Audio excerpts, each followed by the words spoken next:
I shredded your passport. You keep choosing flights over us. So I made the choice for you. Now you're staying home, my fiancé said after cutting it into pieces. I said, got it, picked up my bag, called my company's legal officer, and never argued with her again. When she accepted the legal notice in front of her coworkers, the smile left her face and she couldn't open the envelope. There is a specific kind of loneliness that hits when you realize the person who said they loved you most has spent months building a cage around you and calling it a home. I was not there yet that morning. I would be later. I did make it to London. The contract got signed. And by the time I landed back in Chicago, Paige Calloway's name was on a federal document she had not been expecting. Here is how it all started. My name is Yates Branson. I was 32 years old and working as a senior business development manager for a commercial consulting firm based in Chicago. The job required me to be out of the city between 10 and 12 days a month, sometimes more, when a major contract was approaching its closing stage. That was not unusual in my field. It was just what the schedule looked like. Paige Calloway was 29 and taught high school English at Westfield's same classroom for 4 years, home by 4 most afternoons. We had been together for 3 years and engaged for 18 months when this happened. When we first got together, my travel was mostly domestic and short, and the rhythm of it had not felt like a problem to either of us. Then I was promoted, the international accounts expanded, and the schedule changed in ways neither of us had prepared for. I started noticing things in her behavior before I had a word for what they were. She kept a running count in her phone of how many nights I had been away each month, listed in the same notes app as her lesson plans. She stopped asking what time my flights landed when I came home from trips, not because she had stopped caring, but because she had started treating my arrivals and departures as weather events. Unpredictable, outside her control, and not worth asking about anymore. 2 incidents stood out from the months before everything came apart. The first was our engagement dinner, an evening her parents had organized for both families. My connection from Singapore came in late and I missed the whole thing. I called in from the departure lounge at Changi Airport on video, and her father looked at my face on the screen and said hello and very little after that. The second was the first venue walkthrough for the wedding, a Saturday appointment Paige had been looking forward to for weeks. I came in from Toronto 4 hours behind schedule and hit traffic from O'Hare. By the time I got downtown, another couple had already put down a deposit on the date we wanted. Paige drove home from that one alone. Both times I said I was sorry, and both times she told me it was fine. The night before the London flight, we had the same conversation we had been circling for 6 months. Paige stood at the kitchen counter while I checked my boarding pass, and she said, "If you get on that plane tomorrow, I'm going to do something." I mean it, Yates. I told her I understood she was frustrated, that this contract had taken 3 months to reach where it was, and that I genuinely could not pull out at this stage. She looked at me for a long moment and said, "You always say that." I did not have a good answer for that one, because she was not wrong. I went to bed while she was still standing in the kitchen. My alarm went off at 5:15. I dressed in the dark, made coffee, and moved my bag to the front door. I was pulling up the cab app when my phone buzzed with a text from Paige, "Check the kitchen trash." I did what I had to do. I put the phone face down on the entry table. I picked it up again. I read the message a second time. Then I set my bag against the wall and walked to the kitchen. The trash can sat under the sink on a pull-out drawer. I slid it open, and on top of everything else, arranged in a small deliberate pile as though they had been placed rather than thrown, were strips of dark blue laminated cardboard. The photo page was cut into 3 sections. The data page was in 4 narrow strips. She had used scissors. The cuts were straight and clean, every one of them. Paige was near the refrigerator, arms crossed, weight shifted onto one hip, watching me. She was not looking away. She did not look ashamed or uncertain or like she was waiting to be forgiven. She looked like someone who had made a decision and was waiting to see if it had landed. She said, "I shredded your passport, Yates. You keep choosing flights over us, so I made the choice for you. Now you're staying home." I said, "How does this fix anything?" She said, "Because talking hasn't fixed anything. You've told me 11 times that the next trip would be the last one. 11 times, Yates. And every single time another one shows up and you walk out that door anyway. I'm not trying to hurt you. I'm trying to make you stop long enough to actually look at what we're losing here." That was the last line where I could find any partial reason to understand her. I crouched down and looked at the pieces of passport in the trash for a moment. Something inside me went quiet, not the quiet before tears, not the quiet before a fight. The specific kind that settles in when a decision has already been made on your behalf and all that is left is to figure out what comes next. I stood up. I looked at Paige. I said, "Got it." I picked up my bag. I walked out the front door. I did not slam it. I called Craig Donovan from the front seat of the cab on the way downtown. Craig was the senior legal and compliance officer at my firm, the person who had managed all the documentation for the London trip, who had been copied on every contract revision for 3 months, and who had my travel itinerary in a shared file on his desktop as a matter of standard protocol. Calling him was not a decision I thought through. It was just what you did when a work trip went sideways and you needed someone who knew what they were looking at. I told him what happened. I kept it short. He listened without interrupting. Craig never did until he had everything he needed. When I finished, he said, "Tell me exactly what she did. Every detail. Don't leave anything out." He did not ask how I was feeling. He did not ask what had led to this or who was at fault. He asked for facts, in sequence, with no gaps left in them. We were on the phone for 12 minutes. By the time I stepped out of the cab in front of his building, Craig had mentioned, in a passing way, that a U.S. passport is legally the property of the Department of State, not the individual who carries it. I had not known that. In that moment, I understood that Craig was not just going to help me get to London. He was going to handle everything that came after. Craig initiated 2 things simultaneously that morning: an expedited emergency passport application through the firm's diplomatic processing channel, and a formal legal review of what Paige had done under federal statute. He told me to come to his office and wait. I did not argue. So I sat in the chair across from his assistant's desk for just under 3 hours. I did not text Paige. I did not call. I opened my laptop and worked through the briefing documents for the London conference, the prep I had been meaning to finish the night before. Craig's assistant brought coffee somewhere around the 90-minute mark, and I thanked her and kept reading. The work was familiar. That was enough. At noon, Craig came out of his office and told me the emergency documentation would be ready before 5 o'clock. He also said the legal review had identified something specific and that he would handle the rest of it while I was away. I asked if he needed anything from me before I left. He said, "Nothing yet." I flew out at 8:15 that evening. By the time Paige drove to school the next morning, she still thought she had won. She had no idea that winning was the last thing I needed her to believe. 4 days after I flew out of Chicago, at 12:15 on a Thursday afternoon, it was lunchtime on the second floor of Westfield High School. The teacher's lounge had a long folding table running most of the length of the room, with mismatched chairs pushed in at uneven intervals. 2 open pizza boxes sat in the center, one mostly empty, one with 3 slices still under a flipped-up lid. The windows along the east wall looked out over the main courtyard, where a gym class was running circuits in the November cold, their breath visible from the second floor. Paige Calloway was at the near end of the table, turned sideways toward the woman beside her, a math teacher named Renee. She had a water bottle in one hand. She was talking, her voice easy and unhurried, in the middle of a story she clearly already knew the ending of. The man in the doorway of the teacher's lounge was in his mid-40s, wearing a pressed navy suit and carrying a flat leather portfolio case. He did not step inside. He stood in the frame and looked across the room and said, "Is Paige Calloway here?" His voice was level and plain, not raised, not softened.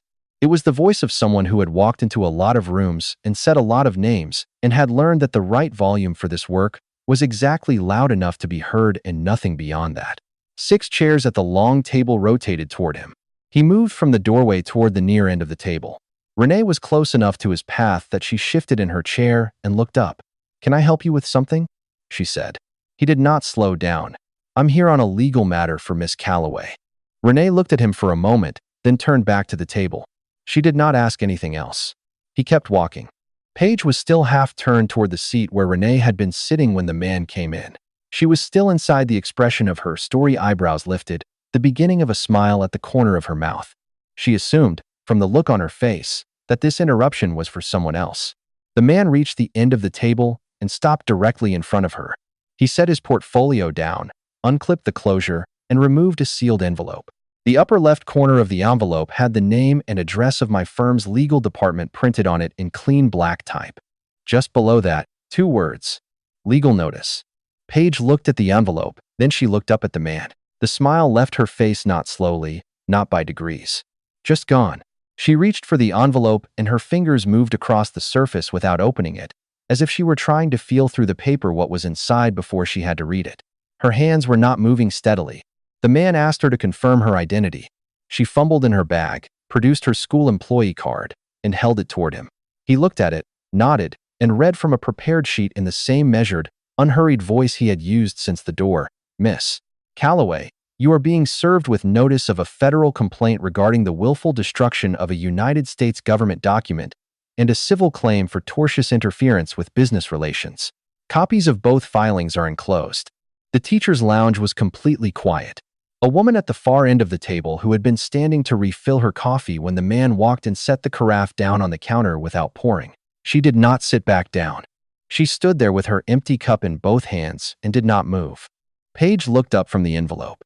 She directed her voice at Renee, not at the man. This is a family situation. It'll be resolved. It's more complicated than it looks. Renee looked at her. Renee did not say anything. She did not nod. She did not look away either. The man placed a second copy of the documents flat on the table in front of Paige and confirmed the service was complete.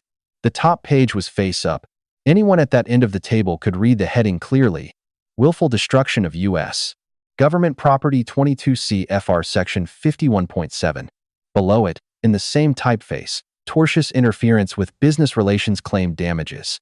Whatever story Paige had been telling when the man walked in, whatever version of events had stayed inside this room for 4 days, she was no longer the only narrator of it. The woman at the far end with the coffee carafe had read enough to set it down quietly and take a step back. The man closed his portfolio, thanked the room in the general direction of no one, and walked back toward the door. His footsteps went down the hallway and faded. Paige sat at the end of the table with the opened envelope in front of her. The pizza was still there. The gym class was still running circuits outside the window. She reached out with one hand and turned the top page face down on the table. Then she looked at the window, and she did not look at anyone else in the room. Craig called me in London that evening with the process server's report. He confirmed the time of service, the floor of the building, and the number of people present, which he put at 6 including Paige. He said the service had been completed without incident, that Paige had acknowledged receipt of both documents, and that the school's administration had been copied on the federal filing as a matter of record. He asked if there was anything else I needed before tomorrow's conference session. I told him no. I put the phone on the nightstand. I stood at the window for a moment. The south bank was lit up along the waterfront, lights running the length of the river, pedestrians moving on the walkway far below. I had 2 hours of prep left for the morning briefing and a client dinner at 7 that I could not be late for. I did not feel good about it. I just felt like the math had balanced. I stood there until I was sure I understood the difference between those two things. Then I opened my laptop, pulled up the contract files, and got back to work. London was not going to wait for me to sort through whatever I was feeling. Honestly, neither was I. Within 24 hours of being served, Paige called my mother. I know this because my mother called me while I was at a pre-conference dinner in London and told me, in a careful voice, that Paige had reached out and described the situation as a misunderstanding between two people under a lot of pressure. She had not, according to my mother, mentioned the federal complaint. She had described the passport incident as a spontaneous decision made in a desperate moment, and she had asked whether the family could help get Yates to agree to sit down and talk. My mother listened to all of it and then said, "Paige, I think you need to speak to a lawyer before you speak to anyone else in this family." Then she ended the call. She told me all of this because she thought I should know, not because she was asking me to do anything about it. 2 days after that, Paige posted something on her social media. She did not name me, did not describe the passport, did not explain anything specific, just a line that read, "Sometimes loving someone means doing the hard thing they won't do for themselves. I do it again." Her friends filled the comments within the hour. What she had not accounted for was Theo Whitman. Theo was someone we had both known for years, still connected to both of us, and he screenshot the post and sent it to me with one line. "Thought you should see this." The post reached people who knew us both. Several of them had enough context to read it differently than her friends had. And when word circulated shortly after that Westfield's administration had opened a formal review into an employee named in an active federal complaint, the story Paige had been managing from her end became considerably harder to hold together. She had tried to shape the narrative with that post, and instead she had handed people a second data point they were now adding to the first one. She had made herself easier to understand, and not in the way she had intended. Craig called me on a Monday morning, 10 days after I landed back in Chicago. I was in the furnished studio I had been renting since I moved my things out of one bedroom, with bare walls and someone else's furniture standing at the kitchen counter with a coffee I had not started drinking yet. He told me that Westfield High's administration had placed Paige on administrative leave, effective immediately, pending a formal board review. The board's position was that an employee named in an active federal complaint could not remain in classrooms while the matter was unresolved. The letter had gone out the previous Friday. Craig read the relevant language back to me in his standard flat delivery, the same register he used for contract amendments and quarterly filings. He asked if I had any questions. I said no. He said he would follow up at the end of the week and ended the call. I stayed at the counter for a while after that. The coffee was getting cold. I was not thinking about the legal process or what was scheduled to happen next. I was thinking about something Paige had said during an argument 9 months earlier, somewhere in the middle of one of our conversations about the travel schedule. She had said, "I need one thing in my life I can count on, Yates. One thing that doesn't disappear on me." Her classroom had been that thing. The 7:15 start, the same room since her first year at the school, the 4 o'clock free period, the structure she had built her entire week around the thing that was entirely hers, entirely separate from anything I did or did not do. It had not moved. It had been there every single morning regardless of where I was. Craig's call had just told me it was gone now. I looked at the coffee. I finished it cold and opened my laptop. The follow-up call with the London client was in 40 minutes, and the agenda was already 12 items long. I went back to the apartment we had shared one time, about 3 weeks after I returned from London. Paige was staying at her mother's during that stretch. We had not needed to discuss the arrangement, it was just what happened. I moved through the rooms with 2 cardboard boxes and took what was mine. Clothes, books, the portable hard drive from the desk in the second bedroom, a set of kitchen knives I had bought before I ever met Paige. There was a coat hanging on the hook by the front door. Tan canvas, heavy lining, zip collar. She had bought it for me on a trip we took up to Michigan 2 years ago. I lifted it off the hook and held it for a moment. Then I put it back. I carried the boxes down to my car in 2 trips and drove out of the parking structure. The strange part was not the grief, which was there and which I had been expecting. The strange part was that I did not have to text anyone to say I was leaving. For the first time in 3 years, my whereabouts were simply mine. I did not know what to do with that yet. I just drove. 8 weeks after the process server walked into the teacher's lounge at Westfield High, I met Theo Whitman for coffee on a Saturday morning at a place on Wabash, a narrow spot with counter seating along the front window and a menu board written in chalk above the register. Theo was the only person in our overlapping circle who had stayed in contact with both of us, not because he was without a position on things, but because he was the kind of person who thought it mattered to actually know what was happening before he decided what he thought. He had been that way as long as I had known him. He wrapped both hands around his cup and looked up at me. He asked if I wanted to know how she was doing. I said I did. She was still in the apartment. Our lease, both names on it, 3 months still remaining, had sorted the geometry out without any conversation. I had moved, she had stayed. According to Theo, the curtains in the front room were usually drawn until mid-afternoon. He had stopped by twice in the past month. Both times, the kitchen table, the one we had picked out together at a furniture store on Milwaukee Avenue on a Saturday morning the year before now, had 2 stacks of papers on it, one from the civil complaint process, one from the board review. They were still there both times. Theo came by. He said it looked like she had been working through them in pieces and then stopping. He told me she was not going out much. Some of the friends who had left encouraging comments under her social media post before they fully understood what the post was about had gotten quieter since the board review became common knowledge. Paige had told Theo she thought they would come around once things calmed down. He did not think they would. He had not said that to her. Then he set his cup down. He was looking at the counter when he said it, not at me. He said, "She told me something the last time I was there. She said she just wanted you to stay." I looked at the counter in front of me. I thought about the passport pieces arranged in that deliberate pile in the kitchen trash. I thought about the 3 hours I sat in Craig's waiting chair with my conference prep open on my laptop. I thought about her father's face on a video call from a departure lounge while his family sat down to dinner without me. I thought about the coat on the hook by the front door. I believed her. I believed that was exactly what she had wanted. And I set that belief down the way you set something down after carrying it long enough that you have stopped noticing the weight right up until the moment when your hands are finally empty. 3 weeks after that coffee with Theo, I accepted a promotion that came with a transfer to the Denver office. I said yes before they finished explaining the terms.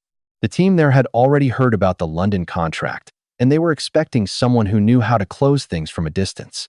I was ready to start the following Monday. The apartment I have now is on the 14th floor, west-facing, with a view of the mountains that turns a different color every hour in the afternoon light. I have been in it for 6 weeks. The walls are still bare. The only thing on my desk is a photograph I brought from Chicago, a shot taken in an airport terminal somewhere, both of us laughing, the overhead lights washing out everything behind us. I looked at it for a long time when I unpacked it. I do not know which airport it was, or which trip we were leaving on, or coming back from. I kept it anyway. She wanted to keep me home. I still do not know where home is. But for the first time in years, I am the one who gets to go looking.